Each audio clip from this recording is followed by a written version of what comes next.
Asia বিশ্বের সবচেয়ে জনবহুল ও বৈচিত্র্যময় উপমহাদেশ। এখানে অবস্থান করছে ভারত, যেখানে বসে নরেন্দ্র মোদী পরিচালনা করছেন এমন এক কূটনৈতিক নীতি যার উদ্দেশ্য যেন গোটা এশিয়াকে ভারতীয় আধিপত্যের ছায়ায় নিয়ে আসা।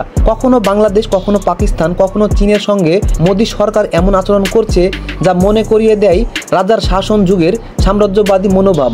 প্রশ্ন উঠেছে, মোদীর ভারত কি সত্যি এশিয়া জুড়ে রাজত্ব করতে চায়?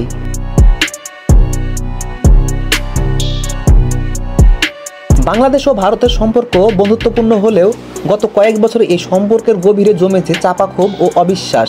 সীমান্তে হত্যা, নদীর পানি বণ্টন, বাণিজ্য বৈষম্য এবং রাজনৈতিক হস্তক্ষেপ। এই বিষয়ে মোদী সরকারের ভূমিকাকে বাংলাদেশের জনগণের একটা বড় অংশ সন্দেহের চোখে দেখছে। ভারতীয় মিডিয়াগুলো বাংলাদেশের অভ্যন্তরীণ রাজনীতিতে মোদীর পক্ষপাতমূলক মন্তব্য করে। যখনই বাংলাদেশ স্বাধীনভাবে কোনো রাজনৈতিক সিদ্ধান্ত নিতে চায়, তখনই ভারত চাপ সৃষ্টি করে। প্রশ্ন উঠেছে, এই বন্ধুত্ব কি বন্ধুত্বের নাকি আধিপত্যের?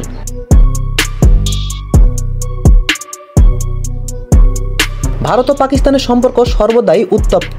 পাকিস্তানকে শুধু আন্তর্জাতিক মঞ্চেই নয়, দক্ষিণ এশিয়ার রাজনৈতিক মানচিত্র থেকেও একঘরে করার পরিকল্পনা বহুদিনের। মোদীর নেতৃত্বে ভারত যেন সেই পরিকল্পনাকে বাস্তব করে তুলতে চাইছে, তবে এর পরিণতি হতে পারে ভয়াবহ যুদ্ধমানবিক সংকট।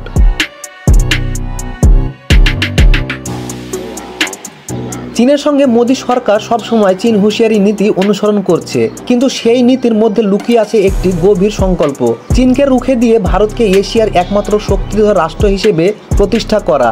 বাণিজ্য, প্রযুক্তি, সামরিক শক্তি সব খাতে চীনের প্রতিপক্ষ হিসেবে নিজেকে প্রমাণ করতে গিয়ে ভারত এমন এক সংঘাতময় পথ বেছে নিয়েছে যার শেষ কোথায় কেউ জানে না। দুই পরমাণু শক্তিধর রাষ্ট্রের এই উত্তেজনা কাঁপিয়ে দিচ্ছে পুরো এশিয়াকে।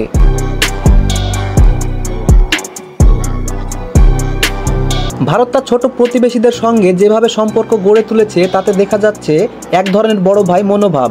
নেপালের ভূখণ্ড নিয়ে দ্বন্দ্ব, শ্রীলঙ্কায় চীনের বিনিয়োগে হস্তক্ষেপ, ভুটানের সামরিক উপস্থিতি সবকিছু ইঙ্গিত করে ভারত চায় এই অঞ্চলের প্রতিটি দেশের উপর তার পূর্ণ নিয়ন্ত্রণ রাখতে।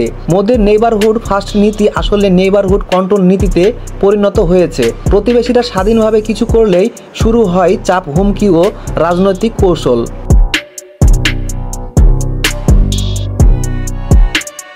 মোদীর ভারত প্রতিনিয়ত সামরিক শক্তি বাড়াচ্ছে। প্রতিরক্ষা বাজেট, আকাশচুম্বী অস্ত্র কেনার হিড়িক, যুদ্ধবিমান, মিসাইল এবং পরমাণু প্রযুক্তির আধুনিকরণ সবকিছু মিলে তৈরি হচ্ছে এক অপ্রতিরোধ্য সেনা শক্তি। প্রশ্ন হচ্ছে, এই সামরিক প্রস্তুতির উদ্দেশ্য কী?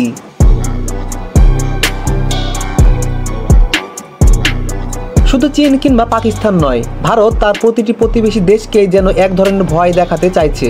এর মাধ্যমে ভারত গোটা দক্ষিণ ও দক্ষিণ পূর্ব এশিয়াকে এক অনন্ত নিরাপত্তা উদ্বেগে ফেলে দিয়েছে। শান্তির নামে এই সামরিকীকরণে কি আসলে আধিপত্য কায়েমের প্রস্তুতি?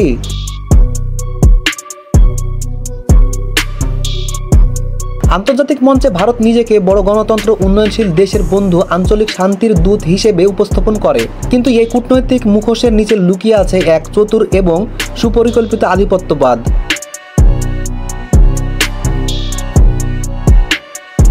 সব আঞ্চলিক ও আন্তর্জাতিক প্ল্যাটফর্মে ভারত নিজের স্বার্থকে অগ্রাধিকার দেয়। মোদী নিজের প্রতিটি বৈঠকে এমন ভাষা ব্যবহার করেন যেন তিনি এশিয়ার অভিভাবক। প্রশ্ন জাগে, এগুলো কি সত্যি আঞ্চলিক সমঝোতা ও শান্তির জন্য, নাকি একচেটিয়া নিয়ন্ত্রণের জন্য?